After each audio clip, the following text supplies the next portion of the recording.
ওয়াকফ সংশোধনী আইন নিয়ে বড় মন্তব্য সুপ্রিম কোর্টের। প্রথম শুনানিতেই প্রশ্নবিদ্ধ কেন্দ্র। হিন্দুদের ট্রাস্টে মুসলিমদের জায়গা হবে তো? ওয়াকফের শুনানিতে কেন্দ্রকে প্রশ্ন সুপ্রিম কোর্টের। তিরুপতি ট্রাস্টে কি কোনো মুসলিম সদস্য আছেন? প্রশ্ন বিচারপতির। 15 শতাব্দীর মসজিদের সেল ডিড চাইলে কোথা থেকে দেবে? কেন্দ্রকে প্রশ্ন প্রধান বিচারপতি। ওয়াকফ নিয়ে অন্তর্বর্তী প্রস্তাবে সুপ্রিম প্রত্যাখ্যান, শুনানিতে উঠল মুর্শিদাবাদ প্রসঙ্গ। সাংবিধানিক চ্যালেঞ্জের মুখে পড়ল ওয়াকফ আইন। সুপ্রিম কোর্টে আজ প্রথম শুনানিতেই ধাক্কা খেল কেন্দ্র। আগামীকাল ফের শুনানি। সুপ্রিম পর্যবেক্ষণ শুধু আইনগত বিজয় নয়, এটি ধর্মীয় অধিকারের উপর এক নতুন জোরালো মাইলফলক, বললেন আইনজীবী এম খলিফা।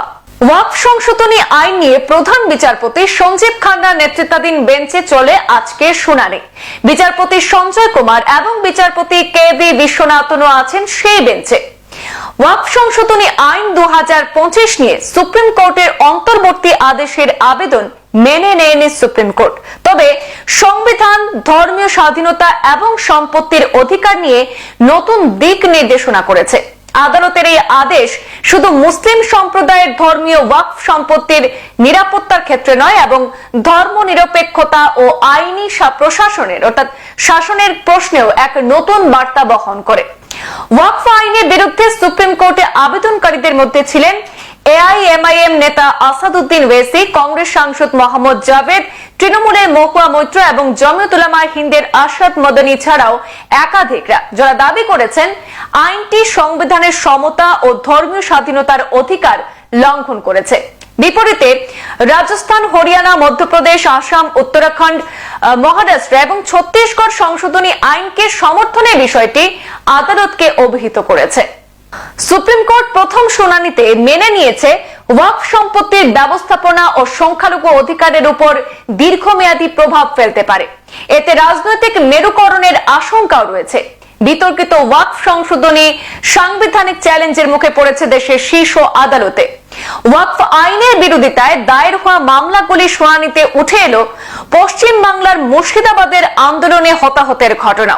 এই ঘটনায় উদ্বেগ প্রকাশ করে মামলা বিচারাধীন থাকাকালীন এই ধরনের হিংসা কাঙ্ক্ষিত নয় বলে মন্তব্য করেছেন প্রধান বিচারপতি। আজকে শুনানিতে কেন্দ্রকে একাধিক প্রশ্নের সম্মুখীন হতে হয়েছে। তার মধ্যে উল্লেখযোগ্য যে আদালত কেন্দ্রের কাছে জানতে চায় হিন্দুদের ট্রাস্টগুলিতে মুসলমানদের রাখতে কেন্দ্র ইচ্ছুক কিনা। আর এই প্রশ্ন করেন সুপ্রিম কোর্টের প্রধান বিচারপতি সঞ্জীব খান্না। আজকের পুরো শুনানি পর্ব জুড়েই চর্চায় ছিল সংবিধানের 26 নম্বর ধারা। শুনানিতে শীর্ষ আদালতে বরিষ্ঠ আইনজীবী কপিল সিব্বলের সওয়াল ছিল, ওয়াকফ আইনে বেশ কিছু ধারা ধর্মীয় স্বাধীনতার অধিকার লঙ্ঘন করে। সিব্বলের আরো সওয়াল, নতুন আইন মোতাবেক হিন্দুরা বোর্ডে থাকতে পারবেন, যা মৌলিক অধিকারে হস্তক্ষেপ। তারই উত্তরে বিচারপতি বিশ্বনাথন জানান, সংবিধানের 26 নম্বর ধারায় যা লেখা তার সঙ্গে ধর্মীয় আচারকে মিলিয়ে দেওয়া যাবে না। এদিকে প্রধান বিচারপতি সঞ্জীব খান্না বলেন, জামা মসজিদের মতো সমস্ত প্রাচীন সৌধ, স্মৃতিসৌধ সুরক্ষিতই থাকবে। ওয়াকফে যদি সম্পত্তি নথিভুক্ত করা হয় তাহলে সুবিধা হবে এবং তা প্রয়োজন। সরকার নিয়ন্ত্রণ করতেই পারে, তবে তার জন্য আমরা অসাংবিধানিক বলতে পারি না বলে মন্তব্য করেন প্রধান বিচারপতি। নতুন ওয়াকফ সংশোধনী আইন লঙ্ঘনের শাস্তি প্রসঙ্গে প্রধান বিচারপতির পর্যবেক্ষণ, এটা ঠিকই রয়েছে, অনেক কাজেই জরিমানা দিতে হয়।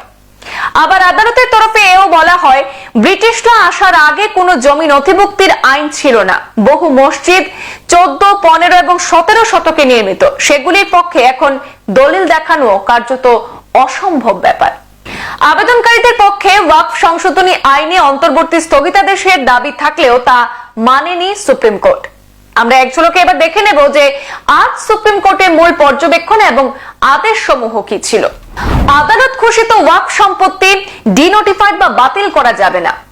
সুপ্রিম কোর্ট স্পষ্টভাবে জানিয়ে দিয়েছে, যে সকল সম্পত্তিকে আদালত ইতিপূর্বে ওয়াকফ হিসাবে ঘোষণা করেছে, তা হোক ওয়াকফ বাই ডিড বা ওয়াকফ বাই ইউজার, সেগুলি সংশোধনী আইনের কার্যকারিতার সময়েও কোনোভাবেই ডিনোটিফাইড বা বাতিল করা যাবে না।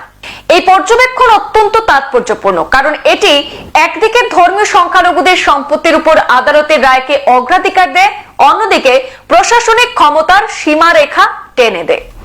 কালে তৎকালীন সময়েও ওয়াকফ সম্পত্তিকে অস্বীকার করা যাবে না। সংশোধনী আইনের এক বিতর্কিত প্রস্তাবে ছিল যে যদি কোনো সম্পত্তি সরকারি ভুক্ত কিনা সে সম্পর্কে কালেক্টর তদন্ত করছেন, তাহলে সেই সময় পর্যন্ত ওই সম্পত্তিকে ওয়াকফ হিসাবে ধরা হবে না। কিন্তু সুপ্রিম কোর্ট এই ধারা কার্যকর না করার নির্দেশ দিয়েছে এবং বলেছে তদন্ত চলাকালীনও ওয়াকফ থাকবে সেই সম্পত্তি যতক্ষণ না পর্যন্ত যথাযথ প্রক্রিয়ায় তার তদন্ত শেষ হয়ে চূড়ান্ত ফলাফল বের হয়। এতে একদিকে সংখ্যালঘু সম্প্রদায়ের ধর্মীয় অধিকার রক্ষিত হলো, অন্যদিকে প্রশাসনের একতরফা ক্ষমতার সম্ভাব্য অপব্যবহার রোধ করা যাবে বলে মনে করছেন আইনজ্ঞ মহল। তৃতীয়ত, ওয়াকফ বোর্ড এবং কেন্দ্রীয় কাউন্সিলের কার্যক্রম আদালতের নজরদারিতে থাকবে। সুপ্রিম কোর্টে নির্দেশ দিয়েছে যে সমস্ত রাজ্য এবং কেন্দ্রীয় ওয়াকফ কাউন্সিলের সদস্যদের কার্যকাল আদালতের পর্যবেক্ষণে থাকবে। এই নির্দেশ স্পষ্ট করে দেয় যে ওয়াকফ প্রশাসনকে আরো স্বচ্ছ, জবাবদিহিমূলক এবং সংবেদনশীল হতে হবে। প্রাথমিক পর্যায়ে শুনানিতে আজ কোনো রায় শোনায়নি সুপ্রিম কোর্ট। আগামীকাল বৃহস্পতিবার দুপুর 2টায় ফের মামলাগুলি শুনবে সর্বোচ্চ আদালত। আপাতত বৃহস্পতিবারের দিকেই তাকিয়ে সব পক্ষ। তবে প্রধান বিচারপতি 3টি পথের কথা বলেছেন। তারা পিটিশন শুনবেন, তারা শুনানি হাইকোর্টে পাঠিয়ে দেবেন। তৃতীয়ত, তিনি বলেন যে হাইকোর্টে পড়ে থাকা পিটিশনও গ্রহণ করে তারাই সিদ্ধান্ত নেবেন। তবে আরো কিছু আলোচনার প্রয়োজন রয়েছে বলেও জানিয়েছে সুপ্রিম কোর্ট। এদিকে আদালতের আদেশের প্রেক্ষিতে প্রতিক্রিয়ায় অল ইন্ডিয়া মুসলিম পার্সোনাল ল বোর্ড এবং জমিয়ত উলামায়ে হিন্দ সহ একাধিক সংখ্যালঘু সংগঠন আদালতের এই আদেশকে প্রথম পর্বে বড় বিজয় হিসাবে আখ্যা দিয়েছেন। সংবাদ এ পর্যন্তই। ফিরছি পরবর্তী অন্যান্য আপডেট নিয়ে, সাথে থাকুন। ধন্যবাদ।